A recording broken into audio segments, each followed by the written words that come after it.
Olá, amados, a paz de Cristo.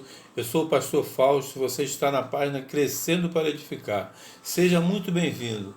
Eu gostaria de deixar uma palavra para você nessa tarde, quase noite, sobre cobiça, né? Primeiro vamos saber o que significa cobiça. Cobiça significa desejo imoderado ou ambição de honras ou riquezas. Repare que a honra e a riqueza, ela fala muito alto ao coração das pessoas. Existem pessoas que têm uma ambição assim, quase que cega, né? Ela não consegue ver outra coisa na frente dela. Então, existem pessoas também que ele chega num determinado local e se ele não recebe a honra devida, aquilo parece que frustra ele, deixa ele triste, como se fosse uma coisa assim muito importante. E na realidade é uma coisa normal, porque muitas das vezes a gente chega a um determinado local e não recebe honra, mas aquilo não deve servir para nos entristecer, para nos deixar triste, abatido, porque uma coisa é normal, o ser humano ele falha mesmo. E existem pessoas que ele tem uma ambição de conseguir riqueza e ele cobiça aquilo. Existem pessoas que, para ele conseguir riqueza, ele mata, ele rouba, ele passa por cima dos outros, destrói a amizade, destrói o companheirismo, destrói as coisas que a gente tem de melhor no ser humano, simplesmente para conseguir riqueza. Eu gostaria de deixar um versículo para você que se encontra, Êxodo capítulo 20, verso 17, está escrito assim, ó: não cobiçarás a casa do teu próximo. Não cobiçarás a mulher do teu próximo, nem o teu servo, nem coisa alguma do teu próximo. Repare, irmãos, que ele está dizendo assim, ó: não cobiçarás a casa do teu próximo. Por que ele está dizendo a casa do teu próximo?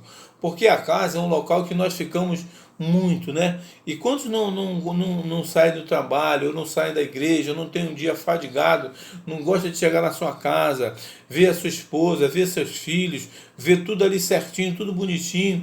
Não precisa ser nem uma casa bonita. Agora imagina aquele camarada que tem uma casa muito linda, que tem uma mansão, né, que a casa dele tem tudo do bom e do melhor. Aí ele vem dizendo assim, ó: não cobiçará. Se você não tem a casa dos teus sonhos, não é para você cobiçar a casa do teu próximo, porque o do teu próximo é dele. Deus deu condições a ele de ter aquela casa. O que você tem que ter em mente, que eu vejo que muitas pessoas não têm em mente, sabe o que é? É o que a gente tem que ter. A gente se tem que ter alguma cobiça, irmãos. E eu já não entro muito por esse caminho da cobiça, mas eu acho que é um caminho do zelo, é você zelar pelas mansões celestiais, aquilo que nós vamos ter no céu. É isso que nós temos que zelar, né? Porque aqui na terra, por mais bonito, por mais belo, por mais lindo que seja a casa de qualquer um, ou a mansão, ou seja lá que for, né? Eu sou muito ligado à natureza, eu acho a natureza uma coisa muito linda. Então, quando eu vejo aquelas casas nas montanhas, né, aquele riacho, eu acho lindo. Mas nada disso se compara às mansões celestiais do qual nós vamos herdar. Eu acho que se nós temos que zelar por alguma coisa, né? Eu já não entro nem pelo caminho da cobiça, mas eu entro pelo caminho do zelo. Eu acho que nós temos que zelar pela nossa salvação, o que vai fazer com que a gente alcance as nossas mansões celestiais. E ele vem dizendo assim, ó: não cobice a mulher do teu próximo, nem o seu servo, nem coisa alguma do teu próximo. Por que a mulher? Irmãos, a gente vê e nota muitos casamentos desfeitos. E eu às vezes noto assim, por exemplo, às vezes a pessoa fica 20, 30 anos casado com uma pessoa e depois o casamento é desfeito. E aí, por que será que o casamento é desfeito? Porque será que entrou cobiça no homem ou numa mulher por a mulher do seu próximo, porque é mais nova, porque por causa disso, por causa daquilo, por qualquer qualidade que a pessoa vinha ter? Aí ele está dizendo assim: não cobice a mulher do teu próximo. Por quê? Porque você teve a tua escolha.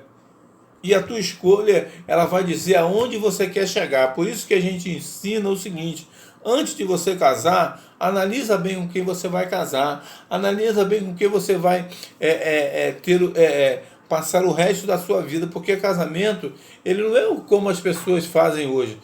Casa-se hoje, separa amanhã, não. Casamento é uma coisa para você levar para a sua vida toda. Aí no finalzinho ele vem dizendo assim, ó, não cobice coisa alguma, por menor que seja a coisa. Né, que seja um alfinetezinho, que seja uma tesoura, que seja uma coisa bem insignificante, mas ele está dizendo assim, não cobice coisa alguma do teu próximo. Ou seja, irmãos, por quê? Porque tudo Deus traz a juízo, por menor que seja a coisa, Deus traz a juízo.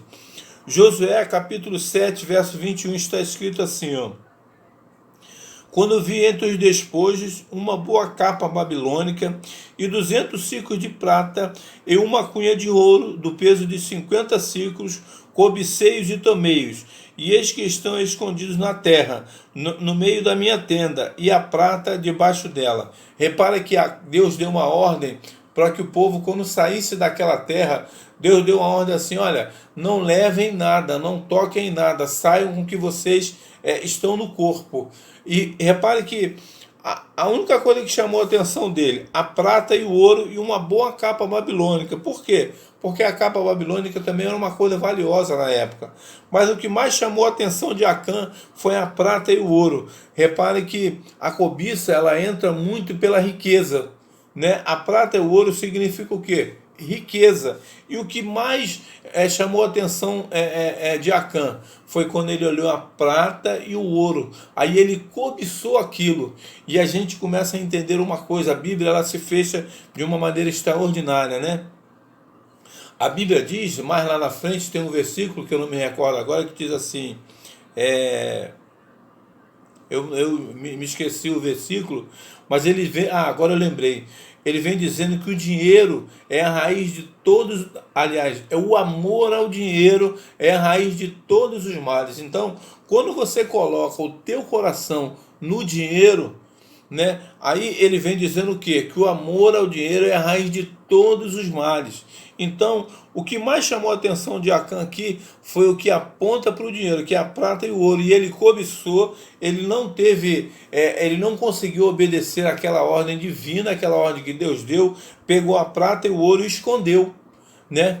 E aí, irmãos, a gente vai lá em Daniel 2:22. Deus revela o profundo, o oculto e o escondido. Sabe que está em treva, pois com ele mora a luz. Então não adianta você querer esconder nada de Deus, porque Deus tudo traz a juízo. Pode demorar um pouquinho. Às vezes a gente vê aí pessoas que roubam, pessoas que passam os outros para trás, pessoas que levantam falso testemunho. No começo pode demorar até um pouquinho, mas depois Deus vem e revela. Né? E quando revela é muito triste. Por quê? Porque a máscara cai. Tudo é desvendado na presença do Senhor.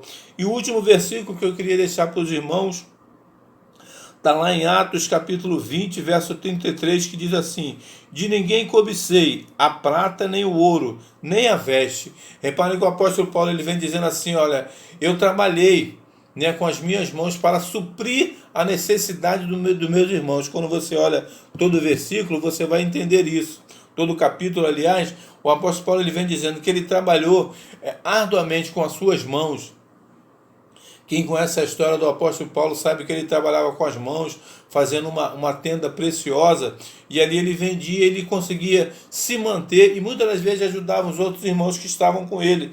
E ele vem dizendo, eu não cobicei nem a prata nem o ouro, ou seja, ele não cobiçou a riqueza, porque o coração dele não estava na riqueza, mas estava na obra de Deus que ele poderia fazer e realizar. Tanto que foi um dos grandes homens do Novo Testamento. E ele fala ainda que não cobiçou a veste.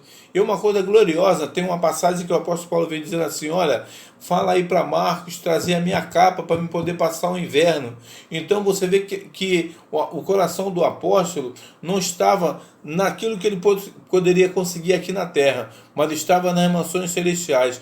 Que nós possamos entender uma coisa: tudo aquilo que Deus te dá, seja muito, seja pouco, contente-se com aquilo que Deus te dá. A cobiça, ela não é de Deus. Não é de Deus, ela não provém de Deus. Se você está cobiçando alguma coisa, por menor que seja, tire esses pensamentos da sua cabeça, saiba que um dia Deus vai revelar e tudo isso vai ser desmascarado. Então, seja um homem ou uma mulher de Deus, que Deus te abençoe, que Deus te guarde, que Deus possa te livrar da cobiça, seja um homem ou uma mulher de Deus, assim, temente a palavra do Senhor, e saiba de uma coisa: Deus vai realizar os seus sonhos, os seus projetos. Seja cheio do Espírito Santo, seja abençoado em nome de Jesus. Amém.